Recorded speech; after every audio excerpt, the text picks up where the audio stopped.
friends, welcome to the library. Today we're reading The Polar Express, written and illustrated by Chris Van Allsburg. And this is one of my favorite Christmas stories, and it may be one of yours too. So here we go, The Polar Express. On Christmas Eve, many years ago, I lay quietly in my bed.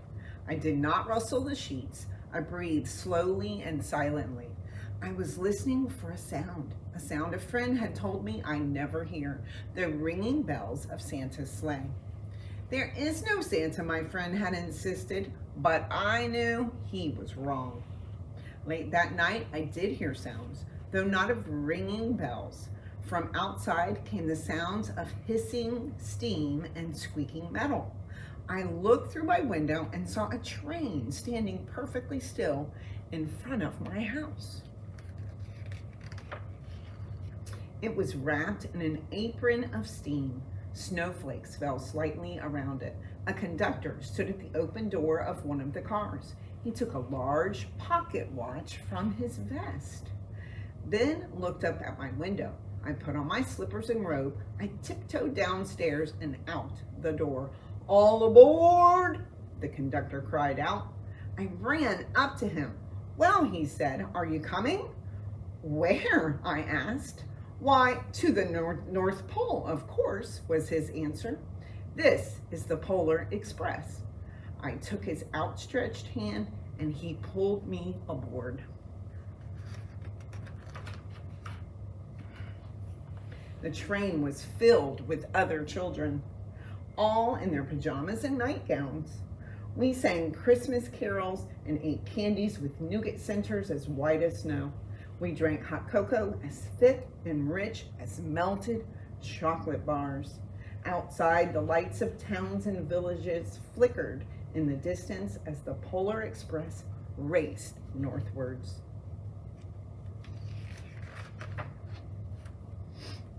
Soon, there were no more lights to be seen. We traveled through cold, dark forest where lean wolves roamed and white-tailed rabbits hid from our train as it thundered through the quiet wilderness.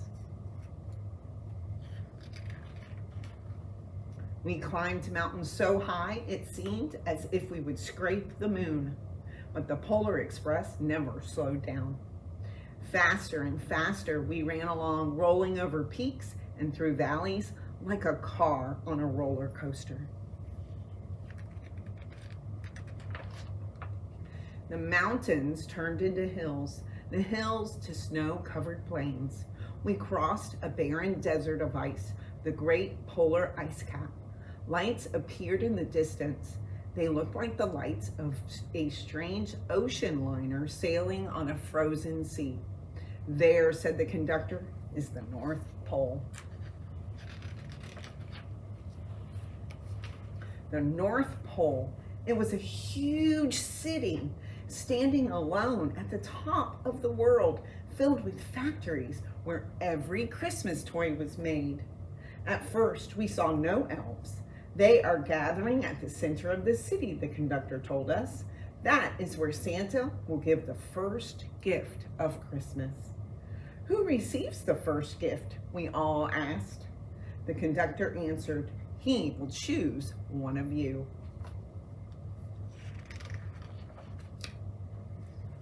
"Look," shouted one of the children, "the elves."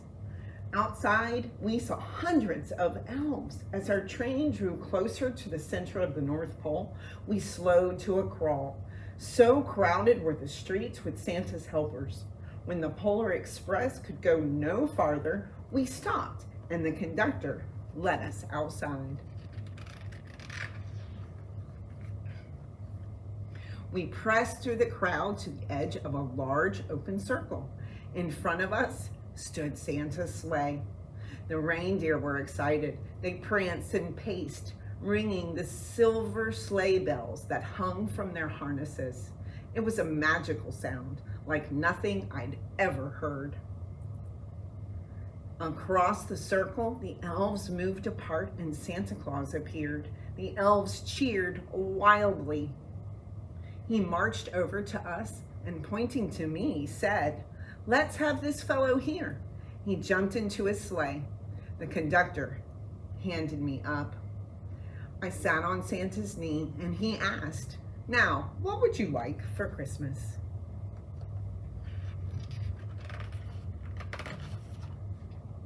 I knew that I could have any gift I could imagine, but the thing I wanted most for Christmas was not inside Santa's giant bag. What I wanted more than anything was one silver bell from Santa's sleigh. When I asked, Santa smiled. Then he gave me a hug and told an elf to cut a bell from a reindeer's harness. The elf tossed it up to Santa. He stood holding the bell high above him and called out, "The first gift of Christmas."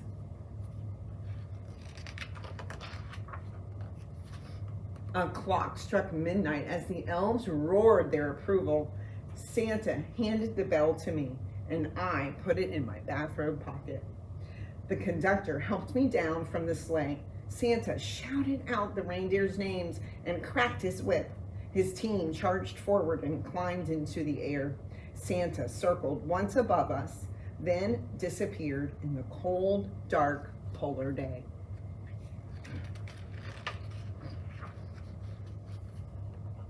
As soon as we were back inside the Polar Express, the other children asked to see the bell. I reached into my pocket, but the only thing I felt was a hole. I had lost the silver bell from Santa Claus's sleigh. "Let's hurry outside and look for it," one of the children said. But the train gave a sudden lurch and started moving. We were on our way home. It broke my heart to lose the bell. When the train reached my house, I sadly left the other children. I stood at my doorway and waved goodbye. The conductor said something from the moving train, but I couldn't hear him. "What?" I yelled out. He cupped his hands around his mouth. "Merry Christmas!" he shouted. The Polar Express let out a loud blast from its whistle and sped away.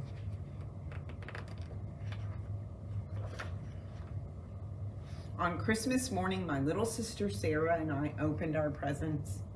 When it looked as if everything had been unwrapped, Sarah found one last small box behind the tree. It had my name on it. Inside was the silver bell. There was a note. "Found this on the seat of my sleigh. Fix that hole in your pocket. Signed, Mr. C." I shook the bell. It made the most beautiful sound my sister and I had ever heard. But my mother said, "Oh, that's too bad." "Yes," said my father, "it's broken." When I'd shaken the bell, my parents had not heard a sound. At one time, most of my friends could hear the bell, but as years passed, it fell silent for all of them. Even Sarah found one Christmas that she could no longer hear its sweet sound. Though I've grown old, the bell still rings for me as it does for all who truly believe. The end. Thank you, friends. I so enjoyed reading that to you today. I hope you enjoyed it too.